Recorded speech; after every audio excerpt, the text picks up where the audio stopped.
Halo, perkenalkan nama saya Alicia Yemima dengan NPM 2452011036. Nah, pada kesempatan kali ini saya akan menjelaskan mengenai sejarah HAM di dunia dan juga di Indonesia. Yang pertama, ada sejarah HAM di dunia. Jadi, sejarah HAM berawal dari teori kodrati yang menyatakan bahwa hak asasi manusia adalah hak yang melekat secara alami pada setiap manusia. Pemikiran ini berkembang pesat di dunia barat, terutama di Eropa, dengan tokoh penting seperti filsuf Inggris John Locke pada abad ke-17 yang merumuskan hak-hak alamiah manusia seperti hak hidup, hak kebebasan, dan juga hak milik. Nah, ada tonggak penting dalam sejarah HAM di dunia. Yang pertama ada Magna Carta tahun 1215 di Inggris, di mana Raja John memberikan jaminan hak-hak tertentu kepada bangsawan yang menandai awal penegakan hukum bagi semua orang, termasuk raja. Selanjutnya, ada habeas corpus pada tahun 1679 yang menjamin kebebasan dari penahanan sewenang-wenang. Kemudian ada Bill of Rights pada tahun 1689 yang memperkuat hak-hak warga dalam sistem konstitusional Inggris. Kemudian ada Revolusi Amerika pada tahun 1776 yang menegaskan kemerdekaan dan hak-hak dasar manusia. Dan yang terakhir ada Revolusi Prancis yang menegaskan prinsip kebebasan, persamaan, dan persaudaraan.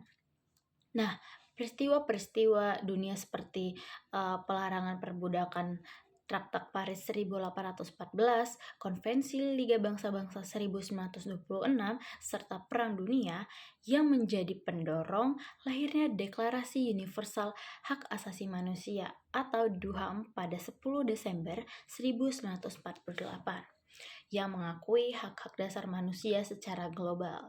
Setelah Perang Dunia Kedua, konsep hak asasi manusia atau HAM semakin berkembang dalam kerangka hukum internasional dan juga demokrasi. Nah, intinya sejarah HAM adalah perjalanan panjang dari pemikiran filosofis, perjuangan internasional, hingga pengakuan universal hak asasi manusia sebagai dasar martabat manusia yang harus dilindungi di seluruh dunia. Nah, itu tadi adalah penjelasan sejarah HAM di dunia. Kemudian saya akan menjelaskan mengenai sejarah HAM di Indonesia. Nah, di Indonesia sendiri, sejarah HAM dapat dibagi beberapa periode utama, yaitu yang pertama adalah teori sebelum kemerdekaan pada tahun 1908. Ditandai dengan munculnya organisasi pergerakan nasional seperti Budi Utomo yang menjadi wadah kebebasan berpikir dan berpendapat, serta mendorong masyarakat untuk berpartisipasi dalam pemerintahan. Nah, pemikiran dan perjuangan HAM saat itu fokus pada hak-hak dasar kemerdekaan dan kebebasan politik.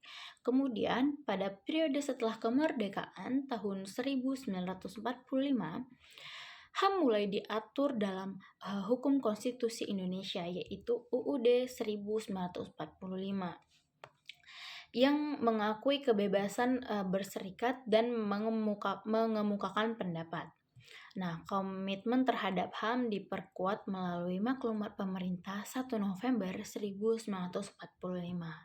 Selama demokrasi liberal tahun 1950-an, HAM semakin mendapat perhatian dengan tumbuhnya partai politik, kebebasan pers, pemilu, dan parlemen sebagai representasi rakyat. Namun, pada masa Orde Baru tahun 1966 sampai 1998 terjadi kemunduran HAM. Terjadi kemunduran HAM. Karena apa? Karena pemerintah bersifat represif dan banyak pelanggaran HAM yang terjadi. Contohnya dari kasus Tanjung Priok dan Kedung Ombok. Di situ HAM dianggap sebagai penghambat pembangunan dan dikesampingkan. Nah, desakan masyarakat pada akhirnya mendorong pembentukan Komisi Nasional HAM atau Komnas HAM untuk mengawasi pelaksanaannya HAM. Nah, pada era reformasi sejak 1998, Indonesia menetapkan Undang-Undang HAM Nomor 39 Tahun 1999 yang menjadi landasan penegakan dan perlindungan HAM secara resmi. Nah, kemudian Undang-Undang Nomor 26 Tahun 2000 tentang Pengadilan HAM juga dibentuk untuk menangani pelanggaran HAM berat. Nah, Pengadilan HAM ad hoc dibentuk untuk kasus-kasus besar seperti di Timur Timur. Secara umum, sejarah HAM di Indonesia berkembang dari perjuangan kebebasan dasar zaman kolonial dan nasionalisme menuju pengakuan hukum yang lengkap dan institusi penegak HAM dalam sistem demokrasi modern Indonesia sampai sekarang. Nah, itu tadi penjelasan mengenai sejarah HAM di dunia dan juga di Indonesia. Mungkin hanya itu yang dapat saya sampaikan. Lebih dan kurangnya saya mohon maaf. Terima kasih atas perhatiannya.